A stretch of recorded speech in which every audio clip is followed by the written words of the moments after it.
श्री स्वामी समर्थ. तर आज आपण या व्हिडिओमध्ये 9 गुरुवारचे स्वामींची सेवा, प्रभावी सेवा कशी करावी हे जाणून घेणार आहोत. तर या 9 गुरुवारच्या सेवेचे व्रत कसे करावे याबद्दल मी अगदी सोप्या पद्धतीने अशी माहिती सांगणार आहे.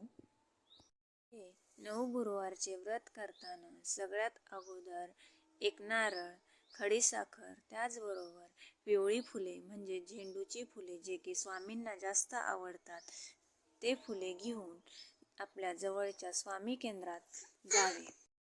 आपल्या मनातील इच्छा स्वामींना सांगावी आणि तो नारळ, खडीसाखर, फुले तेथेच देवाला अर्पण करावे आणि त्यानंतर आपण गुरुवारची सेवा सुरू करावी.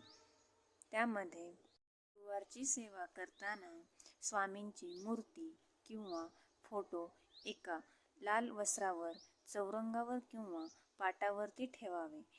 त्यापुढे एक कलश मांडावा आणि संकल्प करून आपण त्या सेवेला सुरुवात करावी.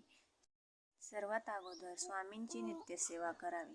या नित्यसेवेमध्ये 11 माळे स्वामींचा जप, 11 वेळा तारक मंत्र आणि त्याचबरोबर स्वामी चरित्र तर आपण वाचणारच आहोत. या प्रकारे नित्यसेवा करून स्वामींचे 9 गुरुवारच्या व्रताला सुरुवात करावी. 11 माळी स्वामी समर्थांच्या नामाचा जप करावा. 11 वेळा तारक मंत्र म्हणावा. त्यानंतर श्री स्वामी चरित्र सारामृताचे 1 पासून 21 पर्यंत संपूर्ण अध्यायाचे एक पाठ करावा. आणि मग जर तुम्ही हे व्रत सकाळी किंवा संध्याकाळी 9 गुरुवार संपेपर्यंत एकाच टायमिंगला करावे. एकतर सकाळी किंवा संध्याकाळी एक टायमिंग ठरवून घ्यावा, त्यानंतरच हे व्रत करावे. जर सकाळी व्रत केले असेल तर 9 दिवस हे सकाळीच करावे. जर संध्याकाळी तुम्ही करत असाल तर संध्याकाळीच हे 9 गुरुवारपर्यंत व्रत करावे. आणि हे व्रत करत असताना शक्यतो उपवास धरावा. जर उपवास शक्य नसेल तरीही काही हरकत नाही, पण हे व्रत एकदम मनोभावे श्रद्धेने करावे. या व्रताचे फळ हे स्वामी समर्थ देतच असतात. आणि हे व्रत करत असताना जर काही अडचण आली एखाद्या गुरुवारी तर तो गुरुवार त्यामध्ये धरू नये. म्हणजे जसे की एखाद्या गुरुवारी काही सुतक वगैरे असेल तर तो गुरुवार उपवास करावा, पण तो गुरुवार 9 गुरुवारामध्ये काउंट करू नये. त्यानंतरच्या गुरुवारी सेवा, आपली मनोभावे सेवा मांडावी आणि तो गुरुवार धरावा. म्हणजेच जर पहिल्या गुरुवारी सेवा केली, दुसऱ्या गुरुवारी अडचण आली तर दुसरा गुरुवार न धरता तिसऱ्या गुरुवारी केलेली सेवा ही धरावी. असे करून 9 गुरुवारचे व्रत हे पूर्ण करावे. त्यानंतर शक्य झाल्यास दर गुरुवारी स्वामींच्या केंद्रात किंवा दत्त मंदिरात जाण्याचा प्रयत्न करावा. आणि संध्याकाळी, सकाळी जेव्हा शक्य होईल तेव्हा स्वामींना नैवेद्य अर्पण करावा. त्या नैवेद्यामध्ये तुम्ही जे भाजी भाकरी बनवाल ते आणि स्वामींच्या आवडीचा पदार्थ एखादा खीर वगैरे असं काहीतरी स्वामींना अर्पण करावे. दर गुरुवारी संध्याकाळी, सकाळी दोन्ही टाईम 11 माळी स्वामी समर्थांचा जप, त्याचबरोबर 11 वेळा तारक मंत्र हा नियमाने म्हणावा. जेव्हा तुम्ही हे 9 गुरुवारचे व्रत करत असता तेव्हा घरामध्ये शक्यतो भांडण, क्लेश होणार नाही याची थोडी काळजी घ्यावी. त्याचबरोबर घरामध्ये स्वच्छता आणि पावित्र्यता राखावी. त्यामुळे स्वामी लवकरात लवकर प्रसन्न होतात.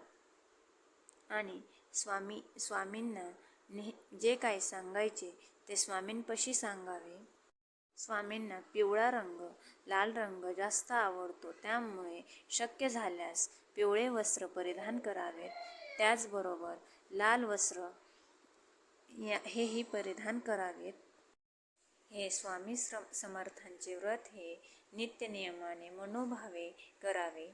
त्याचबरोबर नित्यसेवा, जर तुम्ही हे व्रत करत नसाल तरीही नित्यसेवा हे नियमाने करावी. या नित्यसेवेमध्ये काय करायचे तर फक्त रोज सकाळी आंघोळ केल्यानंतर जेव्हा तुम्ही देवपूजा कराल तेव्हा 11 माळी स्वामी समर्थांचा जप, त्याचबरोबर 11 वेळा तारक मंत्र आणि आपल्या स्वामी चरित्र सारामृताचे प्रत्येकी 3 अध्याय वाचावेत. म्हणजे आज जर 1 ते 3 पर्यंत अध्याय वाचले तर उद्या 4 ते 6 पर्यंत असे अध्याय वाचत एका आठवड्यामध्ये ते पुस्तक एक पाठ होतो, एक पाठ पूर्ण होतो.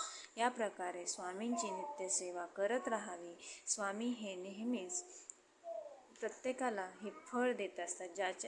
फक्त जे कराल ते मनापासून श्रद्धेने आणि अत्यंत जिद्दीने करा.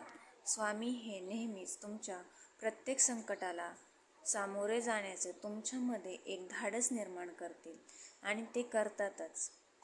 स्वामींचे व्रत करताना हा संकल्प करूनच हे स्वामींचे व्रत करावे. संकल्प कसा करायचा तर त्यावर आपण एक नवीन व्हिडिओ बनवूयात आणि तो लवकरच मी तुमच्यासोबत सुद्धा शेअर करेन आणि तुम्हाला त्याबद्दल सविस्तर अशी माहिती सांगेन.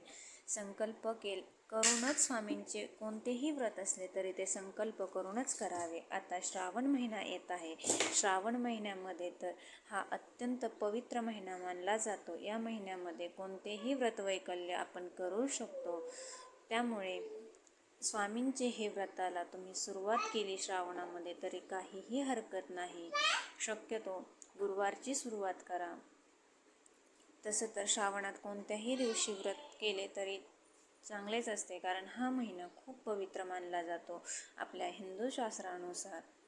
स्वामींचे हे 9 गुरुवारचे व्रत स्त्री, पुरुष, मुले, मुली हे सर्व कोणीही करू शकते. असे काही नाही की याने करावे त्याने करू नये. तर स्वामींचे व्रत हे प्रत्येक जण करू शकतो. फक्त प्रत्येकाने हे व्रत करताना मनात श्रद्धा आणि विश्वास ठेवूनच करावं. आपला संकल्प करावा आणि मग हे व्रत करावे. संकल्प जरी केला असेल तरीही स्वामींवरती दृढ विश्वास ठेवा आणि हे व्रत करा. स्वामी ते काम करतील म्हणजे करतीलच. हा खूप जणांचा आणि वैयक्तिक माझा सुद्धा खूप अनुभव आहे. स्वामींवरती फक्त विश्वास ठेवण्याची गरज आहे. तुम्ही विश्वासाने करा. स्वामी तुमच्या हाकेला नक्कीच आवाज देतील. कसा वाटला हा व्हिडिओ कमेंटमध्ये नक्की सांगा.